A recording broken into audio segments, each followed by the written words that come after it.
Welcome to real review. இந்த Jananayagan trailer ஒன்று வந்துச்சுங்க.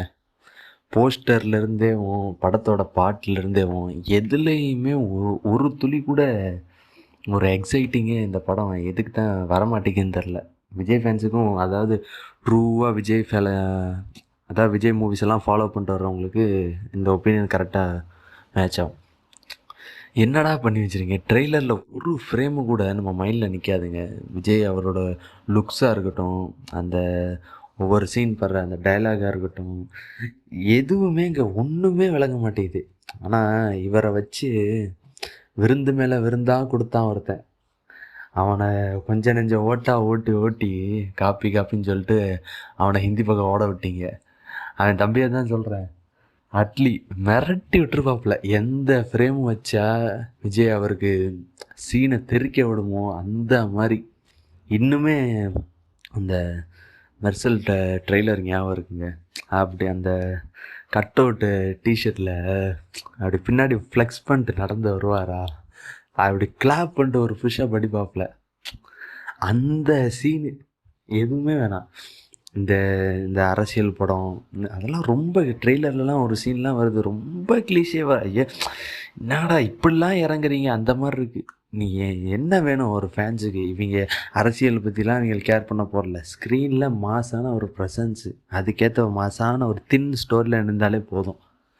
தெரியா இருக்கட்டும், மெர்சலாக இருக்கட்டும், அப்பா மெர்சல்லாம் என்ன மாதிரி சீனு, ஒவ்வொரு சீனும் ஃபயரு. அதுவும் அந்த எஜ்ஜே சூர்யா சொல்கிற சீன்லலாம் மாறன்லடா வெற்றின்னு சொல்லும் வார்த்தை தியேட்டர்லாம் செதறும். இந்த மாதிரி படத்தை எடுக்காம அட்லீஸ்ட் நீங்கள் குட் பேட் அக்லி மாதிரி, அதுவுமே ஒரு கேவலமான படம் தான், அந்த மாதிரி கூட இந்த தெரி, மெர்சலு, பிகிலு, கத்தி, துப்பாக்கி இது எல்லாத்தையும் கலந்து கொலாஜி படத்தை கூட எடுத்து வச்சிருக்கலாம் இருக்காண்டா. அப்படி கூட எடுத்து வச்சிருந்தா கூட ஓரளவு சந்தோஷப்பட்டிருப்பாங்க. இந்த படத்தில் என்னன்னே தெரில, ஸ்டார்டிங்லேருந்து வந்த ஒவ்வொரு பாட்டுமே சரி, இவங்கெல்லாம் வம்படியாக கொண்டாடுற மாதிரி தான் இருக்குது. ஒன்றுமே அந்த கேட்குற மாதிரிலாம் ஒன்றுமே இல்லை. அனிருத் வேணுமே பண்ணுறானான்னு தெரில. அவங்க தாத்தாவுக்கு நல்ல மியூசிக் போட்டுறான், ரஜினி சாருக்கு நல்ல மியூசிக் போட்டுறான். ஆனால் இங்கே விஜய் சாருக்கு ஐயோ ரொம்ப கன்றாவியான மியூசிக்கு. எல்லாமே ஒன்று கூட கேட்குற மாதிரி இல்லை. இவங்களா சொம்பு தட்டி அதை இது பண்ணிக்கிட்டு இருக்காங்க. இப்படி பண்ணுறதுனால தான்டா அவன் எதை வேணால் கொடுத்தாலும் திம்பாங்க கடைசி படத்தாங்கிறதுனால அப்படி பண்ணிக்கிட்டு இருக்காப்புல. ஏதாவது ஒரு தனியாக கூட, அதாவது அன்ரிலீஸ்டு சாங்குன்னு கூட ஏதாவது நல்ல பாட்டை போட்டு விடுங்கடா சார் ஸ்க்ரீனில் வரும்போது. ஒரு ஃப்ரேமு கூட இல்லைங்க. அவரோட விஜய் அவரோட அந்த ஆக்டிங், அந்த ஒரு ஃப்ளெக்சிபிலிட்டி, மொபிலிட்டியே போச்சு. ஒரு ஷாட்லலாம் நடந்து வர்றாரு அவர். யார், நம்ம பாலையா மாதிரிலாம் நடந்து வந்துகிட்டு இருக்காப்புல அந்த போலீஸ் யூனிஃபார்ம்லாம் போட்டு. அந்த ஒரு ஷாட்டில் நீங்கள் பார்த்தா தெரியும். நான் இதுக்காண்டி சொல்ல, அவரோட இதே அப்படித்தான் இருக்குது. ரொம்ப ஆள் இதாகிட்டார். நினச்சா ஏஐ வச்சு என்னென்னமோ பண்ணலாம். இவங்க சும்மா ஆகுனா சப்பக்கட்டு ஷேவிங் பண்ணாலே அவர் 20 வயசு குறைஞ்சிடும். அப்படிலாம் இல்லைங்க, அழகாக தெரியுது. அவரை இன்னும் எவ்வளோக்கு எவ்வளோ அழகாக காமிச்சு. இன்னுமே ஒரு ஷார்ட்டு ஞாபகம் இருக்குது, அது சில பேருக்கு உங்களுக்கு ஞாபகம் இருக்குன்னு நினைக்கிறேன். இந்த மெர்சலில் ஃபஸ்ட்டு பாட்டு வரும். அந்த ஃபஸ்ட்டு பாட்டு வரும்போது ஒரு ஒயிட் ஷர்ட்டு, ஒயிட் வேஷ்டி போட்டு ஒரு தேர் இழுக்கிற மாதிரி ஒரு ஷாட் வரும். அதில் ஒரு குழந்தை வந்து ஒரு குங்குமம் வைக்கும். அவ்வளோ அழகான சீன் அது. அதான் அட்லி ஒருத்தனுக்கு தான் தெரியும் இவரை எந்த ஆங்கிளில் எப்படி காமிக்கலாம், எந்த அழகில் அவன் வைக்கிற ஷாட்டு ஃபுல்லாக அழகாக தான் இருக்கும்.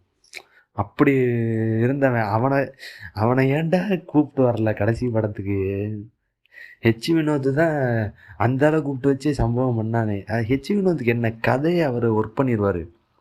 ஆனால் ஒரு ஆக்டரோட ப்ரெசன்ஸு, அந்த ப்ரெசன்ஸை காமிக்கிறதுக்கு வினோத்துக்கு வரவே வராது.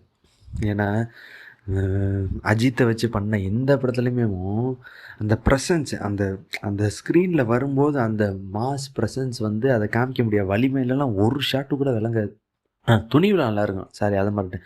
அதை தவிர்த்து எதுலேயுமே அந்த அந்த மாதிரி ஒரு ப்ரெசன்ஸாகவே இந்த ஜனநாயகில் சுத்தமாக இல்லை.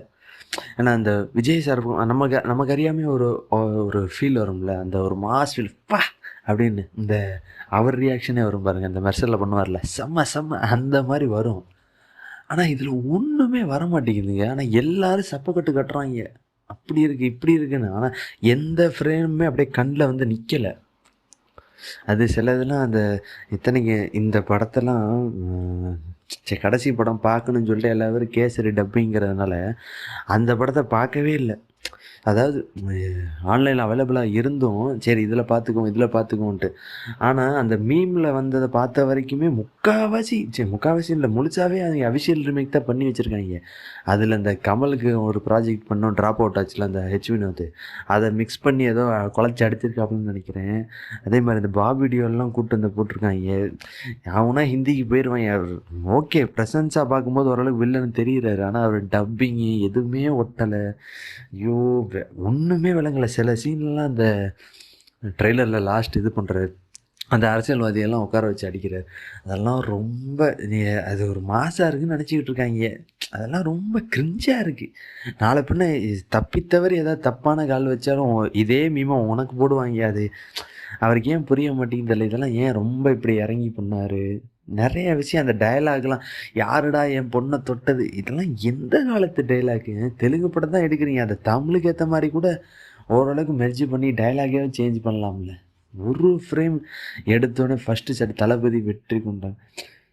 இதெல்லாம் நீங்கள் ஜெயிப்பீங்க, அதெல்லாம் ஓகே. சப் இல்லாட்டி அவ்வளோதான், பெரிய ட்ரோல் மெட்டீரியல். அந்த ரத்தத்தெல்லாம் வெட்டிட்டு ஒரு நக்கிற மாதிரிலாம் ஒரு சீன், அதெல்லாம் மாசுன்னு நினைக்கிறாங்க. அதெல்லாம் ஏன்னே தெரில. ஏன் ஒரு எனக்கு இன்னுமே அந்த ஒரு 5-6 படம் அவர் நடித்த அந்த ஒரு வருஷம் தான்.